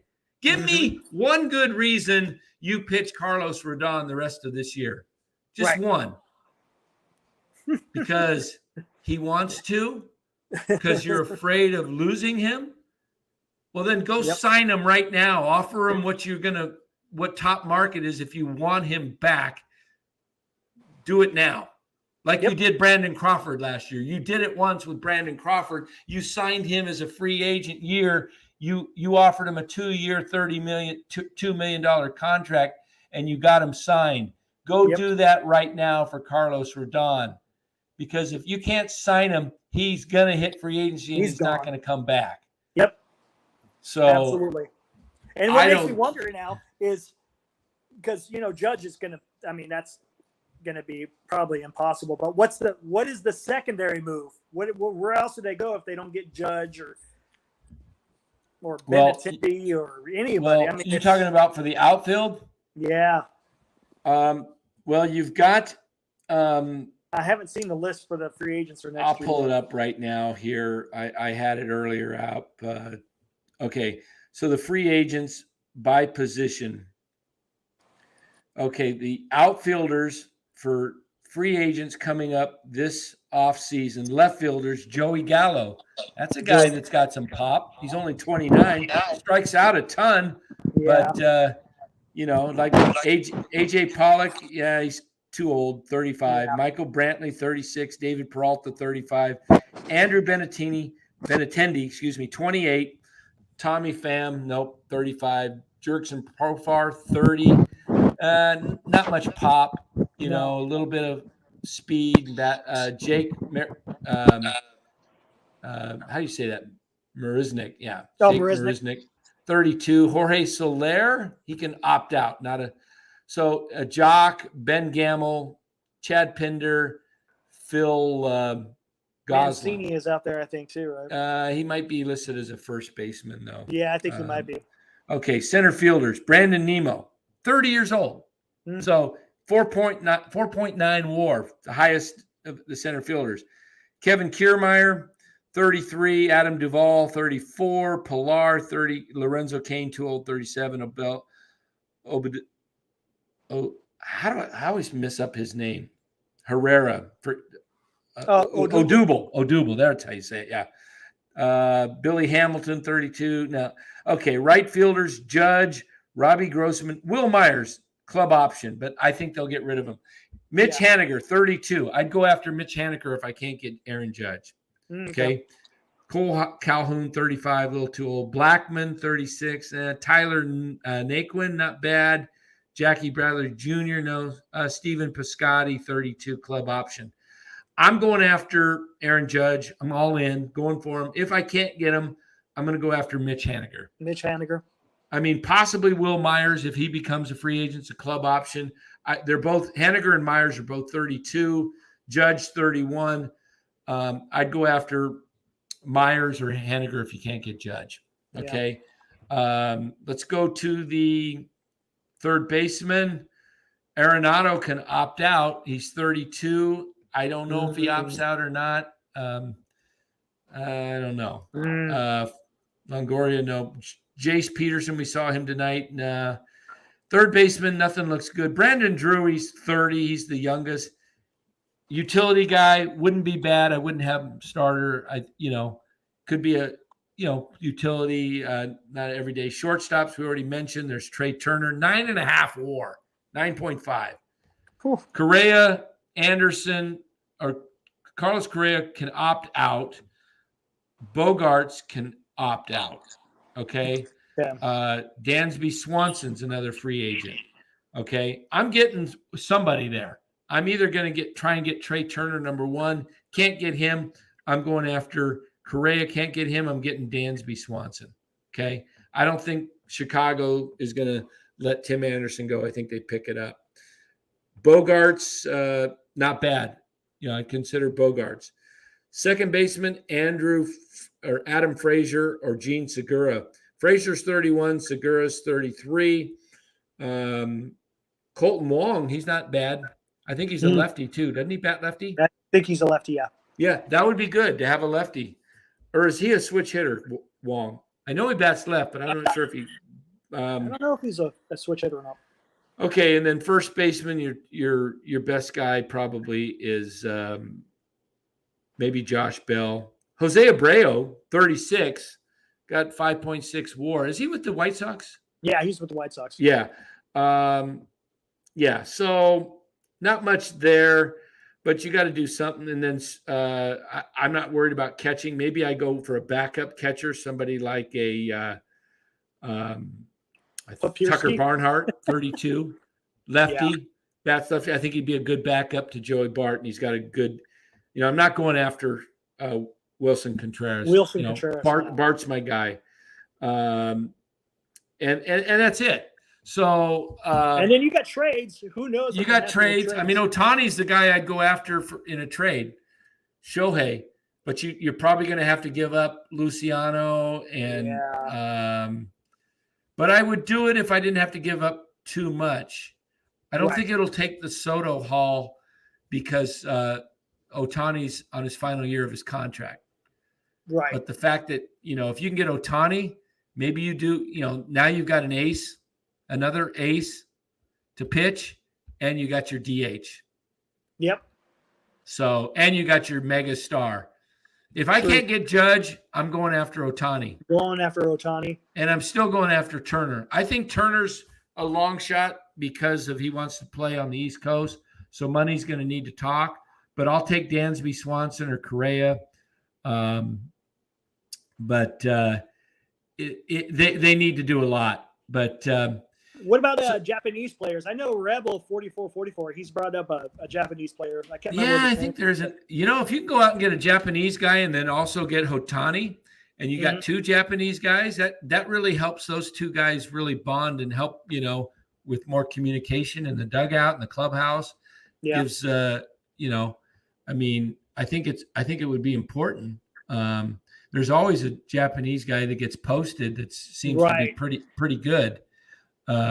So, and I did hear that there would be a posting of some young pitcher. I think it was it a pitcher? Oh, okay. Yeah. I'm not sure. I haven't kept up on the Japanese. So, Nippon. Somebody says get Trout now. I was saying Trout. I don't think I'm on Trout right now. Too many injuries. I mean, and a huge contract he signed for another 10 plus years. And, I'm not so certain Trout's a guy that I would trade too much for just because he's been hurt so much. I think it's 3 years in a row, if I'm not mistaken. Yeah, he's had that injury bug for a while. And now he's got that chronic back problem that he's got to watch. Yeah. Okay. Here's Rebel 4444 says Roki Sasaki, when he's posted, the Giants need to sign him. Is he a pitcher, Rebel 4444? I think he's a pitcher. Pretty sure. Yeah, that's exactly the guy that he always brings up. Is he a position player? I thought he was a pitcher, but I don't know for sure. So let's see. What else? Waiting on Rebel 4444 to see if Sasaki is a pitcher. I think he's like 20-something, young guy, I think. Yeah, because a lot of these Japanese guys are older, but see what else we got.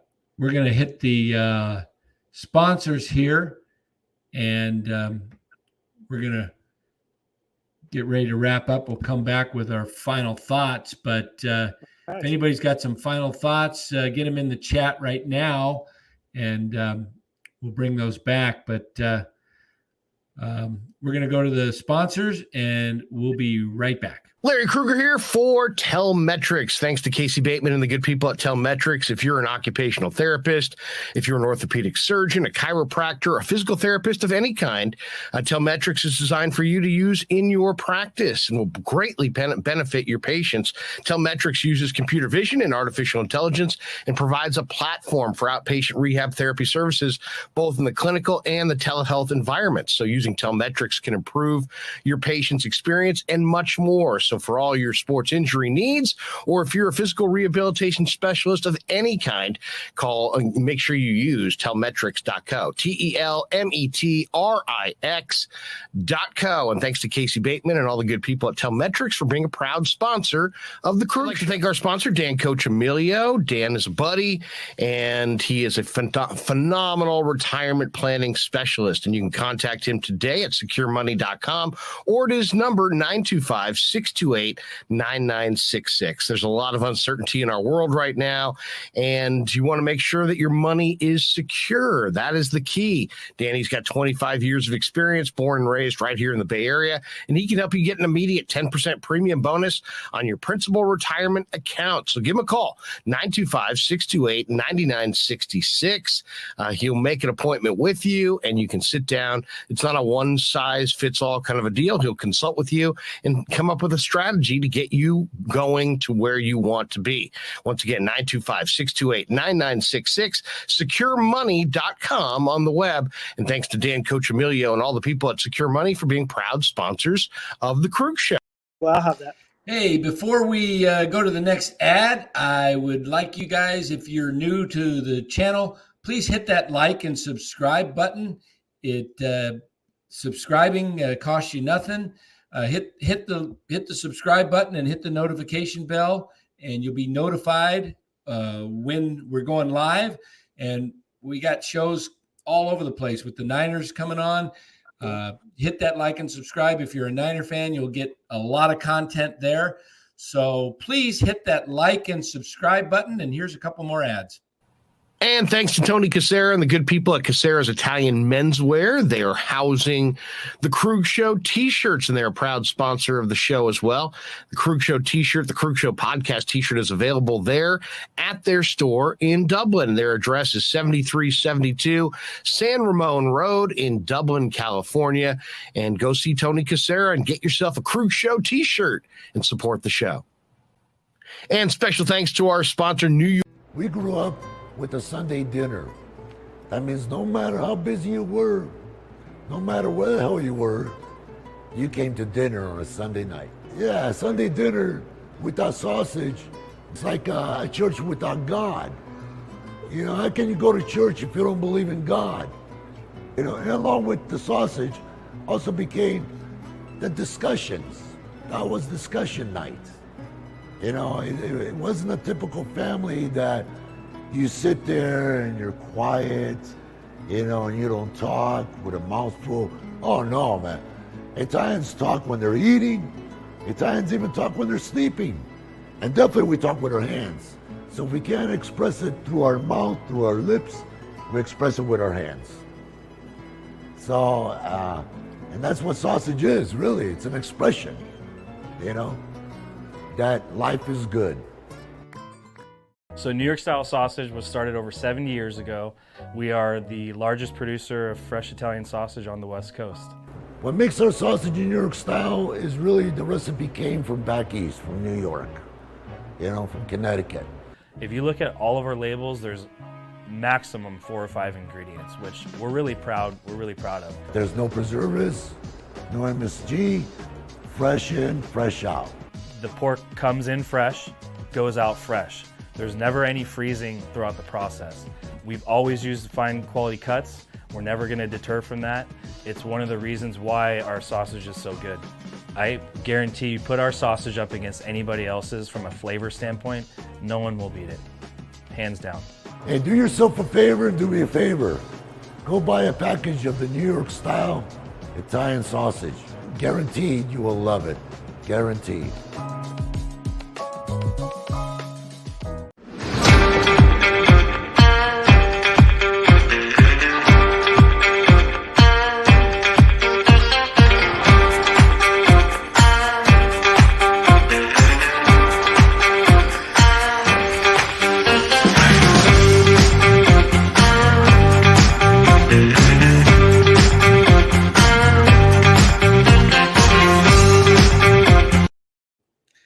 All right, we're back here on the Krug Show. We got Eric Romo on the right there, and I'm Dan Cochimilio. And we've been discussing the Giants prospects for 23 and what we want to see happen at the end of this year going forward, the remaining 25 games. Giants lost a doubleheader tonight, and we were looking – I was just going to add up during the break here, Eric, and I'm going to try and do it real quickly, what the Giants' record is since the All-Star break, since Farhan said, we believe in the present. In the present. So after the San Diego series in San Diego, they're 6-14. I'm going to do this out loud with you guys. 7, 8, 9. They won 10, 11, 14, and 11-16, 11-17, 11-18, 12-18. 13-18, 13-19. Then they lost 3 to Minnesota, so they're 13-22. They lost 3 to San Diego, 13-25. They won 3 in a row against Philly, so 16-25. Won the first game in LA, 17-25. Lost the next two, 17-27, and lost the 2, 17-29 since the break. And this is what present. Farhan says. He believes in the present. Yeah, if you can't evaluate that, your team, and this is what you're sticking with, I don't think you should be personally brought back. That's my view. Right. My view, you said you believe in this team. You put this team together. You've had 4 years. You haven't had one prospect you drafted in the 2019 draft make it up past AA. You don't have anybody that you've drafted since you've been here that is in AAA or made it obviously to the big club. You've had 4 years. You had one really great year that now looks like a fluke. And I'm thinking it was the fact that they had Buster Posey behind the plate and in the dugout and Ron Wotus, and they had professionals, and Belt and Crawford had career years, and you made a trade for Chris Bryant, and Chris Bryant, although nothing spectacular, he was a pro's pro, and he was your best hitter in the division series against the Dodgers. Him and Buster Posey were the only ones that were hitting in a division series. Yeah. So you had true pros, guys that have been there. So to my belief that you say this is the present and you believe in it, and you didn't pull one trade off that was meaningful for the club's future. I mean, you got a decent J.D. Davis, and maybe some of those prospects turn out, but I've seen enough turnover of prospects. This 40-man roster has been turned over and upside down, inside out the last 4 years. It's unbelievable how many guys, and it's always, the 30 through 40 guys. They're in and out, in and out, in and out. Start putting the top 5, 7 guys of your 40-man roster. You should have, of 26 guys on your roster, in my view, a minimum of 15 of that 20 or 26, a minimum of 15, if not closer to 18 to 20, should be irreplaceable. Right. Exactly. They should not be. I mean, I'm going to pull up this right now. Well, just like to kind of talk about what Baggerly said, is the team as it's constructed isn't quote unquote a major league team. Yeah, they're major league players, but this is not a major league team that they're putting out every day.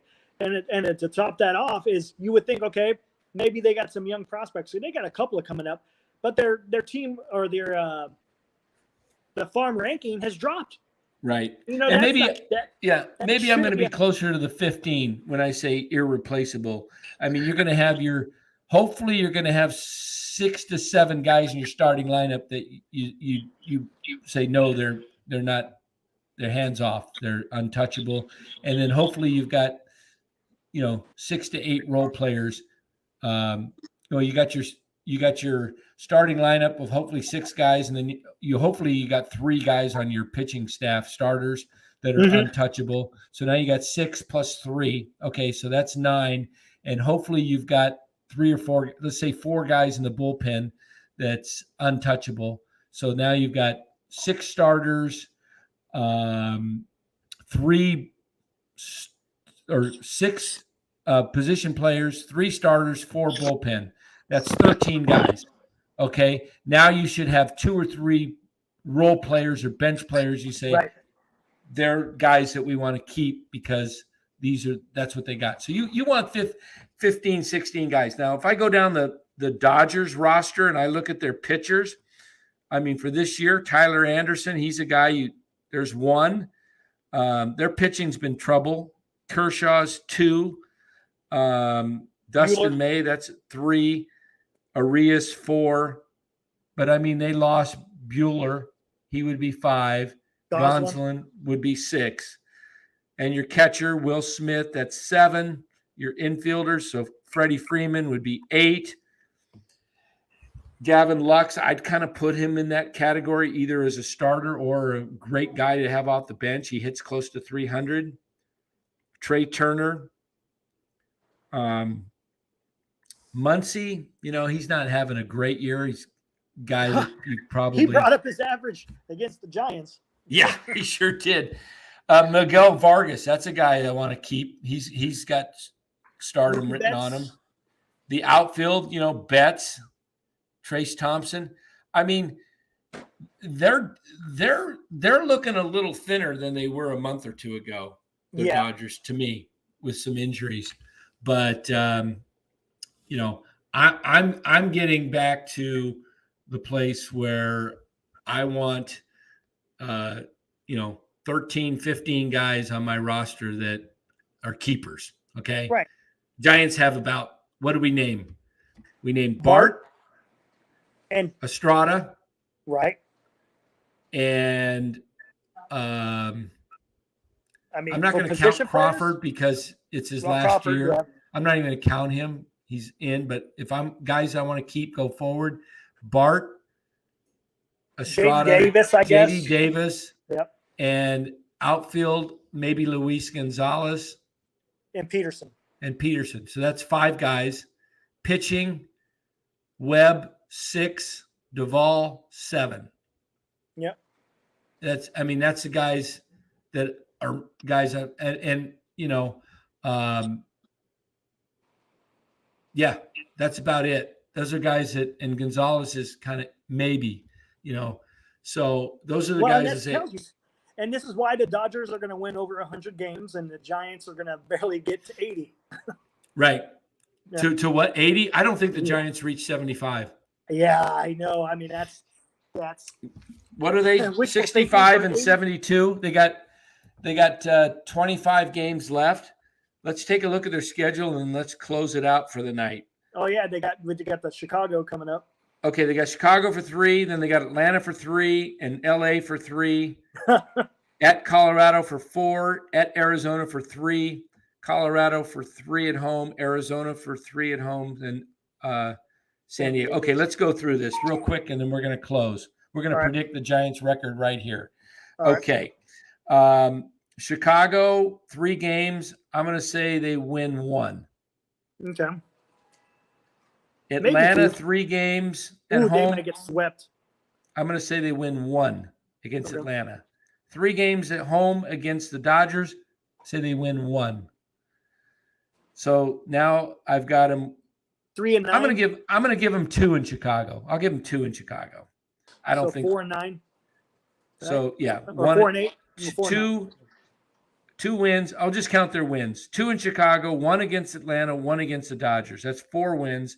They go to Colorado for 4.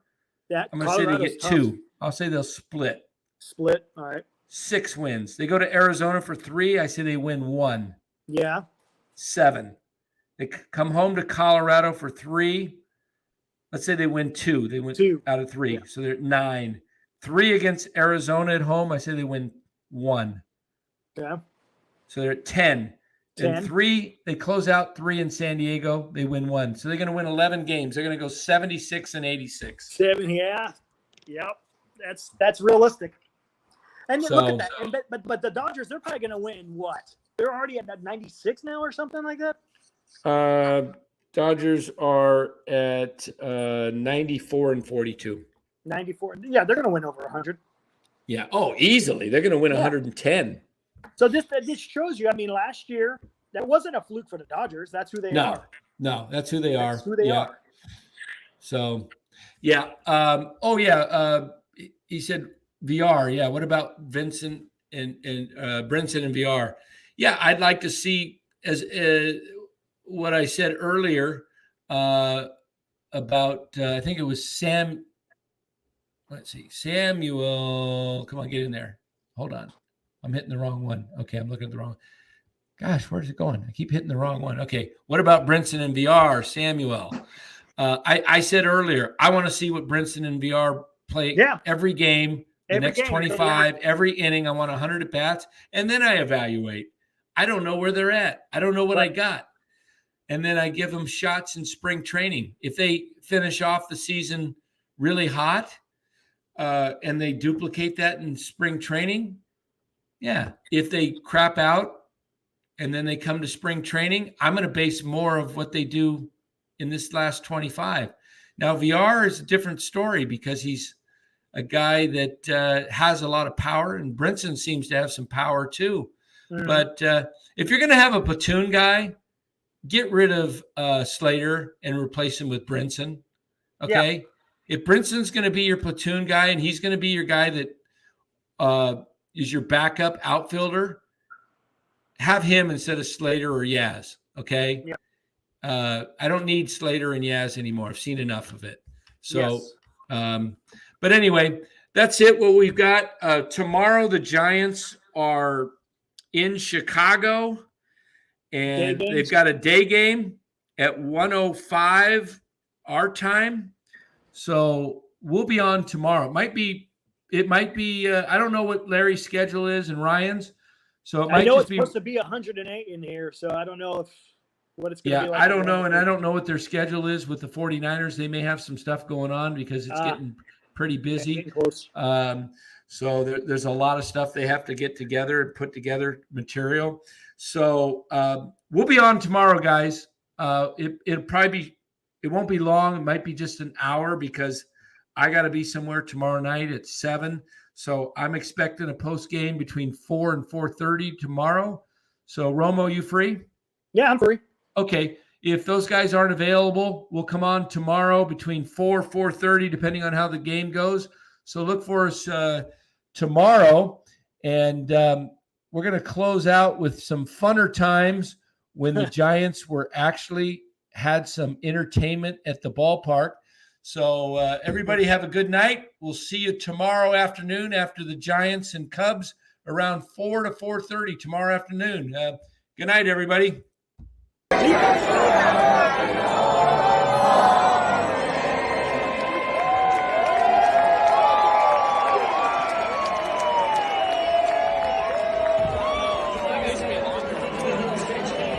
Get fired up here. Let's go! Who wants to be up? Yeah! I want to be on the Larry Krueger show. Yeah! All right. Let's go, Giants! All right, we're out here in the future with the Larry Krueger show. Larry Krueger! Yeah, we're going to be on YouTube right now tonight. All right. Okay. When I say Larry, you say Krueger. Larry! Krueger! Larry! Krueger! Larry! Krueger! All right, let's hear it one more time. Come on, all right, Larry! Krueger! Larry! Krueger! All right, hey, Larry! Let's go, Giants! Larry! Let's go, Giants! All right, good night, everybody.